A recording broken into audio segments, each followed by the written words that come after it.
She loves me. She loves me not. She loves me. She loves me not. She loves me. Oops. Oh, you caught me again playing with the dolls. But believe it or not, the primetime Tentresses have actually sold. Yes, they were put up for sale. They sold for a total of $70. If you remember, I picked these up for a few bucks each at an estate sale, and I was instantly drawn to them. Prime time.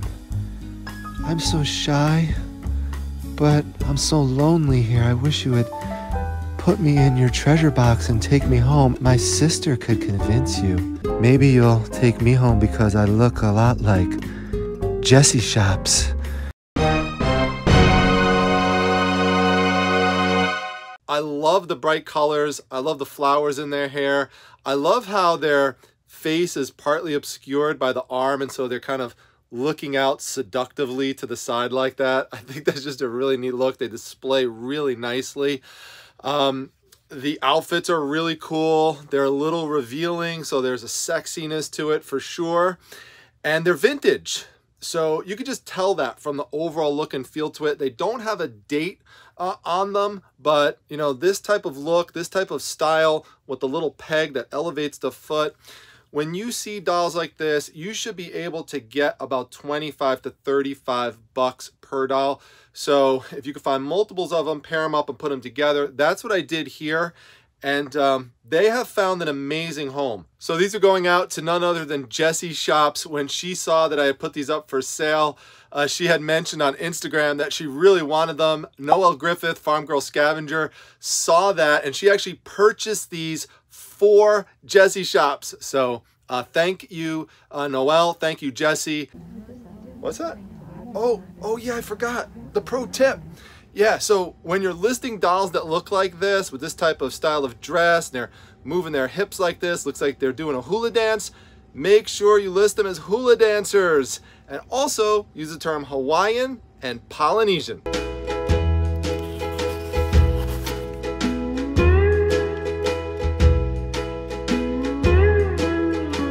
All right, pro tip here, if you ever come across any ElfQuest books from the 1980s, definitely look into picking them up. You could often get them for just a few bucks a piece. I got these as part of a big collection buyout that I did, so I have very little invested into them. They both sold for $50 combined. Now, there are soft cover versions like this and there are hardcover versions. Always take a look inside because you might have a limited edition. I've had them before that are signed by Wendy and Richard Pinney, and those will sell for a lot more money. Now, if you ever come across them and they have some damage on them, like you could see here, there's a little split to the spine. There's some stains on the back. Doesn't matter. Pick them up. The ElfQuest fans are so hardcore that they will still buy these old books from the 80s because they are difficult to come across. Also, you could see here that this is book 1 and this is book 2, but they're not even from the same set. So there are multiple sets out there. You could combine sets, mix and match, just disclose that in their listing, and they'll still sell. That's how good ElfQuest from the 80s is.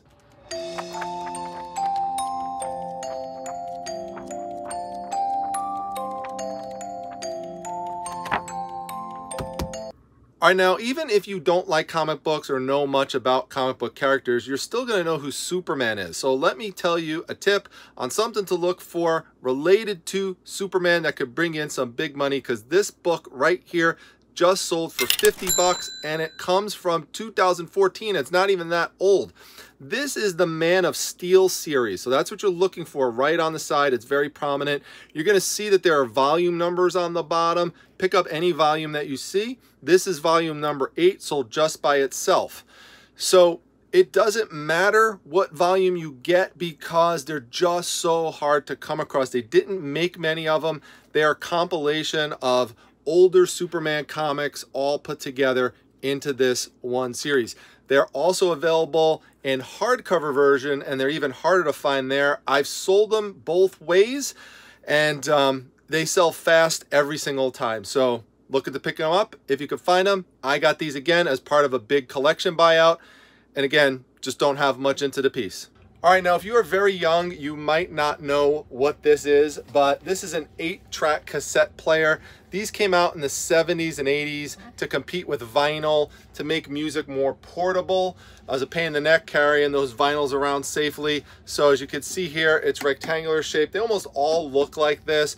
They could be tricky to people who are new into the area of electronics, especially if you never dealt with these before, because unlike a lot of other electronic devices, if you plug this in, which this is plugged in right now, you won't really see any indication that it's actually working. That's because you have to put in the 8-track cassette. And even when you put in the 8-track cassette, which you're going to see here, you're not going to hear any music play. That's because these don't come with their own speakers. You have to buy external speakers that you hook up to them. Now, on this one, you could see that we have the light right over here. Maybe you could see a little bit that this one is lighting up there, one of these channels. Now, what's supposed to happen is as I press this, the light is supposed to move around, but unfortunately, it is just stuck on number 2. And that does happen sometimes where it will be stuck, and so they are in need of repair. Fortunately, this one does come with the box and some paper material. So in your first picture, if you ever have the original box, put this on top of it so you show both of those things. That's going to draw people into it. This one I got for around ultimately $5 at checkout at an estate sale, and it sold for $65. Oopsies, I mean $67.50. So I'm happy with this, especially since it doesn't fully work. So even if it's not fully working, you could still often sell these as is for parts or repair. Oh, and if that was fully working and it had the box, that could sell for around $200. All right, now here's a tip for when you come across vintage Rolling Stone newspapers. I'm going to show you one here from 1970 that just sold for $55. You can't just focus on the front of the paper. You have to make sure you turn it around and usually open it up, but this one was preserved very well. Make sure you check out the back cover because this is what makes it so valuable. You've got this image of Mick Jagger from the Rolling Stones staring down at the death scene of Meredith Hunter at the hands of the Hells Angels at the Altamont Raceway concert/festival. This is a very famous part of music history, and it's captured very well here, in addition to an entire article inside of this that covers it in depth. So if you want to learn more about this big collection buyout that I did of Rolling Stone newspapers, I have an entire video dedicated to it. I'm going to link to it up top. And that's how I wind up getting a lot of great deals and great items that I could flip, is by buying out big collections. That is key. All right, so here's an update on those black and white promotional posters from the 70s that I bought out as a big lot at the indoor garage sale several months ago. I showed you previously in some What Sold videos, some of those have sold for $200 to $300. Here's another one. This is actually one of my favorites. I love how Alvin Lee looks here. This is the band 10 years after. It's a British rock band, very popular in the 60s and 70s. And unlike some of those other posters, this one is perfectly intact. There's no flaws, there's nothing gouged out, there's no creases, rips, anything like that. So this one just sold for $100. It is all profit minus fees and stuff because I have my money back on the collection already. So just an awesome piece. If you ever come across these black and white promotional posters, definitely look into picking them up because they sell really, really well. I love selling lots of old magazines, especially ones from the 1940s. I tend to do really well with that decade. This is a lot of 22 Calling All Girls magazines. They span from 1946 to 1949. And people really love these because they like going through and seeing the old pictures. They like seeing the old ads, like the Pepsi Cola ad you see here. They love seeing the styles of clothing that people wore back then, how they were depicted. They love these types of really just cool articles and stuff combined with the imagery. So it's a lot of fun for people to go back and look at. Don't worry if there are some condition issues with them. People don't expect perfection for magazines this old, so it's common to have little gouges and some writing on it, little rips, creases, tears, things like that. It's okay, just make sure you disclose it. Now, I got these as part of a Facebook Marketplace deal. Mrs. Primetime saw a post, brought it to my attention. There was a lady who was selling her grandma's magazines. And so she got in touch with me. We met up, did the deal. If you want to see all of the magazines that I got as part of that deal, just click the link up top. It'll take you to the video called I Bought All of Her Grandma's Stuff. This is just a small part of it. I've sold a lot of the stuff already. I still have some more to go, but I am way in profit on this. And so I am very happy with this $170 sale. All right, now people are always asking me what comic titles and characters they should be on the lookout for. One of them for sure is Jonah Hex. Now, Jonah Hex is this cowboy type of character. He's been around in comics for a very long time. He's just not as popular as the mainstream comic book characters like Batman and Superman and Spider-Man and stuff. But he does have a very strong following. What you're looking at here are trade paperback books. That's definitely one of the things you want to look for. These are collections of individual comic books into one book, and then they give them certain titles. Like this one is called Only the Good Die Young, for example, or this one here is called Origins. This one is really difficult to find. This one here is called Guns of Vengeance. This one here is called Face Full of Violence. And then this one here is called Bury Me in Hell. Now, interestingly, the guy who purchased these, he told me I could actually keep this one. He said he doesn't need it, he already has this one.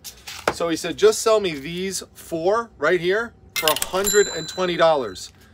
Again, it's one of these things where I do these collection buyouts and I just don't have anything into these anymore. So $120 sale, be on the lookout for Jonah Hex. All right, so the next item I'm going to show you, I picked up for just $2 at an estate sale this past weekend, and I sold it in less than 24 hours for $75. Now, this is one of these estate sales that I am not allowed to film at, but I am allowed to still get stuff and then show it to you afterwards. So you're gonna have to use your imagination for a moment, but just imagine a living room with a bunch of shelves that have CDs and DVDs on them. Always go over and look at them. Of course, you might find a good individual CD or a lot of CDs, but for the purpose of this video, what I really want you to focus on, just like I've talked about and did a whole previous video dedicated to slip cover books, I'll put a link to that up top if you never saw that before, is to look for CD sets and DVD sets that come in a box set. Those could be really valuable. So that's your first clue, is it's a box set, and then take a look at the title and see what you're dealing with there. So here, what we've got is The Lord of the Rings. It's a box set, came out in 1990, and it's 52 hours worth of content. So those are some other clues. You've got a lot of content in there, and you have great content. You've got a title that resonates with a lot of people. You just know that someone's going to buy this. Plus, it still looks pretty cool. Make sure, and this is what I did at the sale, I took all of the CDs out and checked to make sure they're there, because you don't want to come home and then later realize that some of them are damaged or some of them are missing. So that's what you got to look for. $75. That's a great flip for just a $2 investment. All right, so I'm giving you a different view here. This is the Primetime Treasure Hunter refrigerator. Now, maybe one day I'll show you inside, but not just yet.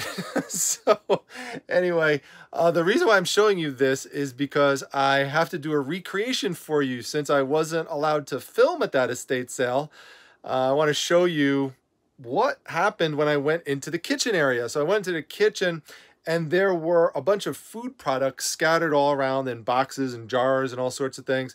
Some things were on the counters, some things were in some of the cabinets, and there were a bunch of things that were on top of the refrigerator, including these boxes right here, which say Energy Fizz on it. Now, I had never heard of Energy Fizz before, but it said energy, and I know that there's a lot of people who have low energy, and there's a big market out there for energy products. So I said, all right, that's interesting. The other thing that I knew, since it's a food product, is that if the flavor is a discontinued one, people could pay a big money for that because they just can't find it anywhere.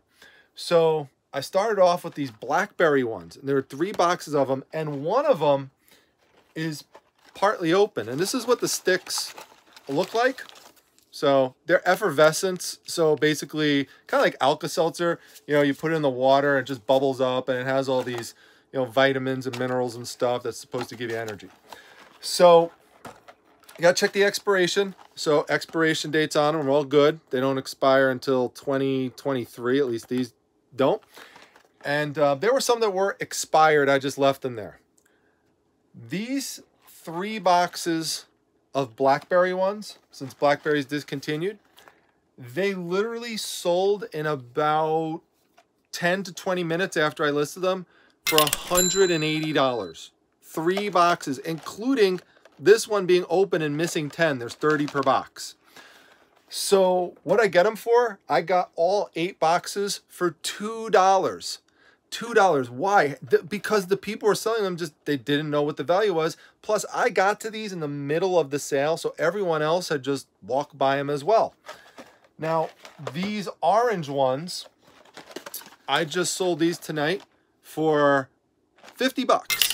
50 bucks for these 2, so 50 cents into 50 bucks. And then these 2 I listed later on today, so they haven't sold yet. This one is partly open, so it's missing a few, but I have these listed for I think like 60 bucks. So these will probably sell soon too, so definitely be on the lookout for these if you see them. See, one of the key things when treasure hunting is that you're looking for what I would call items that are just blending into their surroundings. So there's all other food products that are low value, so these just kind of get thrown into that mix in people's minds. Not only the people who are selling it, but also the people who are looking for treasures. So you have to try to mentally break free from that. Same thing with that audio book set that I was showing you. See, that was inside of a whole big shelf that had a bunch of other CDs that were just not worth anything. And those were all priced for $2 a piece as well. So again, it just gets lumped in, and you're getting 52 hours worth of audio book material for just $2. So just be on the lookout for that. Look for that thing that everyone is missing that's blended in, but it's really the valuable item. All right, now for this $400 comic book sale, let me take you for a trip down memory lane. All right, so everything that you see here, I paid $250 for. So we have 3 long boxes and 1 giant filled tote, and this bag right here. Now, what I have laying on top of this bag that I picked out is none other than Avengers number 57. This is the first appearance of Vision. This is not the facsimile copy. This is the original right there. Now, it has some condition flaws to it, but that's okay. I mean, at minimum, this is going to sell for several $100s. Now, if it was in much better condition and I had it graded, it could sell for over $2,000. But this is a definite key issue book that is something every collector would want to have, and people will buy it in almost any condition. Now, I always get this question every time I sell a key comic book, which is, why didn't you send it out to get graded? Whether or not you're going to send it out to get graded, it depends on the issue and the condition. With certain comic books, even ones like this that are very desirable, if there are condition problems with the book, there's sometimes not a big difference between what it will sell for graded versus what it will sell for when it's not graded. So this book right here sold for $375 to the one and only Mr. Buys a Lot. I had it priced for $400, so it took a little bit off because he's a friend of the channel. But I have no doubt that it would have sold for $400 within 24 hours. Now, if I had it graded, maybe I could have gotten some more money for it, but you know, we're not talking a crazy high amount of more money. Maybe I could have got $500 for it, for example, but then you've got to factor in the time in terms of sending it off and getting it back, and then you have to figure out the costs that are involved in that. And overall, it's just really not worth it for me. Now, if this was a very fine to near mint condition book, different situation, I would definitely send it out to get graded, because then you're dealing with, you know, something that could give you thousands and thousands of dollars in return revenue. But always be on the lookout for this book. This is how I make a lot of money with comic book collection purchases. So a total of about 1,300 books or so for $250. This one sells for $375. I'm in profit for one book. I got a lot of other key issues that came in that collection. And then, you know, just a bunch of other books as well. But the point is, it's all profit. So be on the lookout for those comic collections, because some of them could pay off big time.